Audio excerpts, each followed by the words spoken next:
Jadi harus cariin investor strategik tuh. Tadi ada yang nanya nih di kolom komen. Baik, kita jawab ya.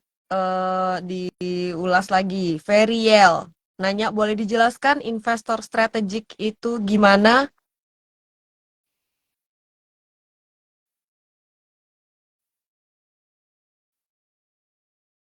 Halo? Masih kedengeran nggak, Oh, Sansan? ini udah kedengeran. Oke, yang soal investor strategik dulu. Mhm. Apa sih pertanyaannya? Sorry. Ada yang minta dijelasin soal investor strategik yang tadi kita bahas. Itu Oh, gimana maksudnya katanya? jadi investor strategik itu biasanya ya kayak kemarin lah, misalnya PGEO, dia udah ada investor strategiknya ya, yang dari Timur Tengah kayak gitu. Jadi emang orangnya itu invest ke situ emang buat jangka panjang dan biasanya ada juga hubungan yang saling menguntungkan antara perusahaan A dengan si investor strategiknya itu. Jadi intinya mereka tuh bukan yang beli sekarang, bulan depan jual, Ci. Jadi memang untuk keperluan bisnis atau memang dia tahu tuh perusahaannya bagus dan dia mau keep dalam jangka waktu panjang biasanya. Iya, biasanya itu kalau IPO suka ada investor-investor yang punya dana besar tuh dapat penawaran, mau nggak dapat fix allotment kayak gitu. Jadi Mm-mm. seberapa uang kita pesen segitu kita dapatnya. Kalau kita lewat IPO kan misalnya kita pesen 100 juta belum tentu dapat 100 juta kan. Nah, kalau untuk Betul. investor-investor yang misalnya mau pesan duluan dikasih fix allotment ya sesuai dengan budget kita mau beli saham itu segitu kita dapat. Teman saya pernah ada yang ikut tapi di lock nggak boleh jual sekian lama kayak gitu. Ada juga yang kayak gitu, Ci. Ada yang di lock, ada yang enggak juga, belum tentu ya berarti ya Betul. Sansan. Iya, belum tentu. Heeh. Oke. Nah, untuk strategic buyer dan underwriter itu pas IPO dapat harga nominal seperti retail atau harga nominal seperti yang disebutin di prospektus. Kak Project nanya nih. Oh, enggak. Kalau harga nominal itu beda sama harga saham ya. Mm-mm. Jadi beda. Kalau misalnya kita lihat lah contohnya saham BCA, harga nominalnya jauh di bawah harga sahamnya, Ci. Jadi harga Mm-mm. nominal itu enggak mencerminkan harganya. Mm. Jadi kalau misalnya ditanya apakah yang beli dulu di awal di fixed allotment itu dapat harganya di bawah atau di atas, jawabannya sama dengan harga yang ditawarkan pada saat IPO. Cuma mereka dapatnya lebih banyak gitu. Beda lagi sama kayak ceritanya Cici tuh ada temennya itu bisa jadi dia ditawarin 20% contohnya di bawah harga market, tapi di lock nih selama 1 tahun contohnya. Itu ada juga yang modelnya kayak gitu. Jadi beda-beda tergantung strategi dari perusahaan dan sekuritasnya, underwriter-nya gimana. Cuma untuk yang di hold itu biasanya kurang common sih, Ci. Jadi itu benar-benar yang kayak kemarin Goto atau Buka tuh aku pernah dengar juga ada investor yang ditawarin kayak gitu dan nggak bisa jual dalam periode tertentu. Nah itu ada, tapi yang biasanya kayak gitu tuh nggak common sih. Oke. Mm-mm. Ada yang nanya, saya kira bagus nih pertanyaannya dari Rambo86. Mau nanya apakah ada perbedaan porsi penjatahan apabila kita ordernya di book building atau di penawaran umum? Nah, jadi nggak ada, Ci. Sama sekali nggak ada. Hmm. Dulu pertama kali aku mulai order saham IPO di EIPO, aku kan kira tuh kita kalau book building itu lebih enak. Ada kemungkinan mungkin dapat jatah lebih banyak ya, dan kita yang menentukan harga. Tapi makin ke sini aku makin tahu bahwa book building itu sebenarnya ya dikhususkan bagi investor-investor yang fixed allotment sebenarnya. Kalau kita sebagai retail yang beli di IPO, ya itu ikutan offering aja. Lebih aman karena harganya udah final dan prospektus pada saat masa offering itu juga udah final. Karena ada beberapa kejadian, ada yang warannya itu di prospektus awal misalnya 5:2, tapi pas di prospektus final dia malah jadi 5:1 contohnya kayak gitu. Jadi bisa berubah. Hmm. Lebih amannya buat kita beli di offering sih untuk IPO.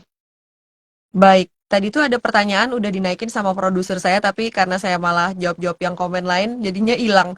Kita jawab deh mumpung dimunculin nih. Surya Tama, Koh, apakah investor retail bisa dapat fixed allotment? Nah, kalau itu tergantung lagi dari perusahaannya. Kayak kemarin contohnya yang mundur ini ya, Akseleran, Mm.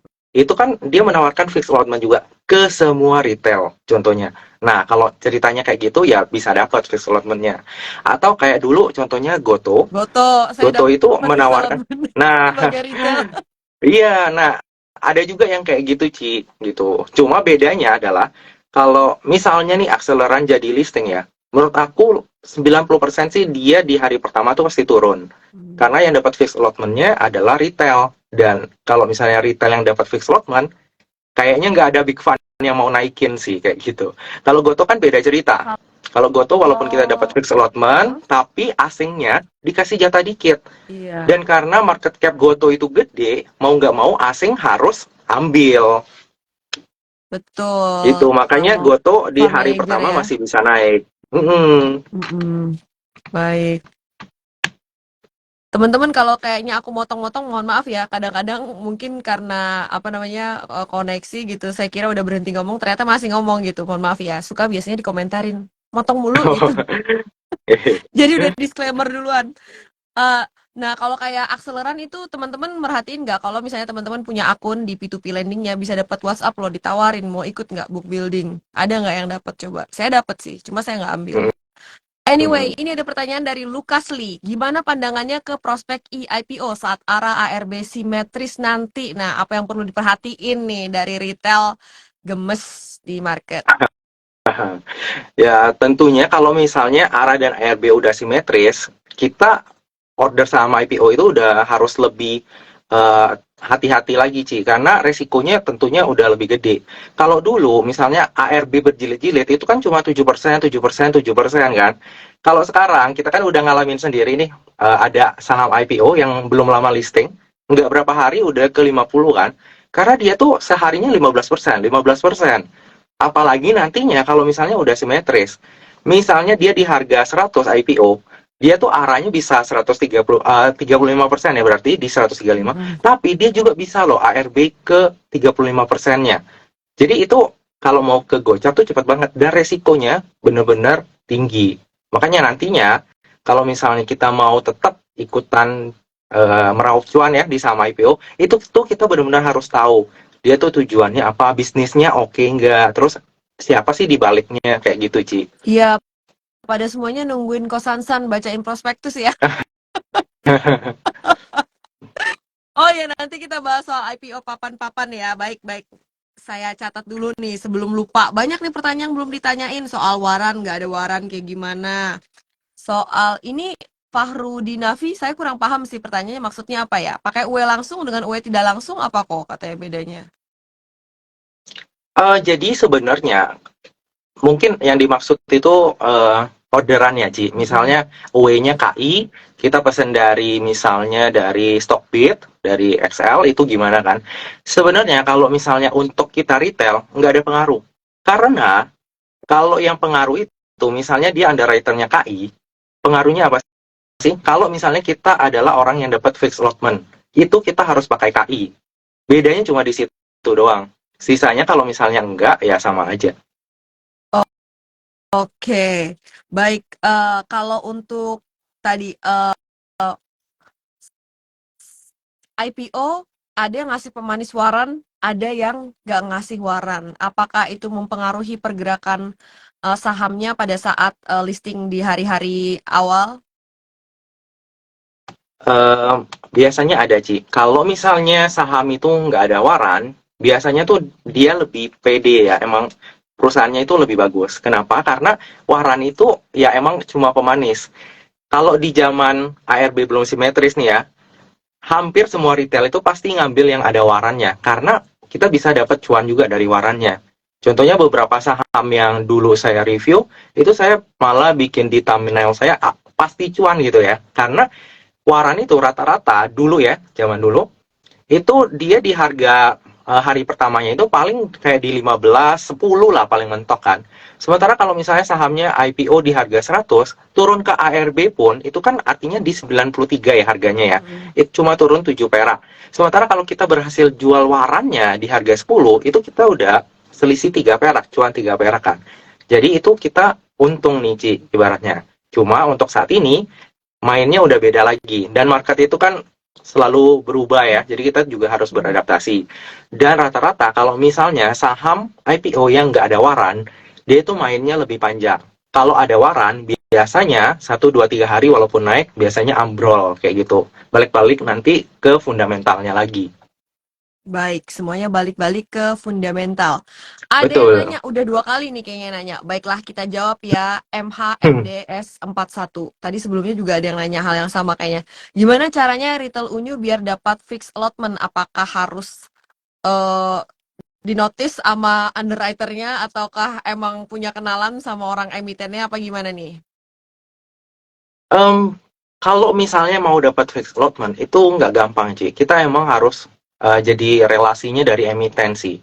Dan itu pun nggak sembarangan karena yang namanya orang-orang yang ada di daftar fixed allotment itu dilaporin loh ke OJK. Nanti OJK tanya, ini hubungannya apa? Ini hubungannya apa? Jadi biasanya nih ya, kalau kita tanya ke underwriter, bisa nggak aku dapat fixed allotment? Itu aku bisa ngomong, itu susah banget, hampir nggak bisa lah. Karena kita harus kenal sama emitennya, baru bisa. Dan itu pun belum tentu emitennya mau kasih juga. Baik. Apalagi kalau dia tahu perusahaannya dia bagus ya, dia pilih-pilih mau kasih ke siapa nih. Betul. Iya, iya. Biasanya relasi bisnis yang emang gede banget di dia berkontribusi sama usahanya dia. Nah, paling dia kasih ke situ. Kalau retail, kita ibaratkan hampir nggak bisa lah. Baik. Sansan ada yang nanya, kok untuk pemesanan enaknya under 100 juta atau lebih dari 100 juta? Si Boy nanya. Suka kan kadang-kadang yang misalnya pesan 99 juta di bawah 100 dapatnya lebih banyak daripada yang pesan 100 juta Betul. bulat gitu. Iya. Jadi karena penjatahan itu ada dua, Ci. Penjatahan retail dan penjatahan bukan retail. Kalau misalnya 99 juta ke bawah, itu penjatahan retail. Dan kalau misalnya penjatahan kalau kita order di atas 100 juta itu masuknya nanti penjatahan bukan retail. Itu rasionya 2:1. Jadi contohnya untuk 300 M nih contohnya ya. Untuk penjatahan bukan retail itu nanti 200 M-nya di atas, sementara sisanya 100 M-nya di bagian bawah, penjatahan bawah nih.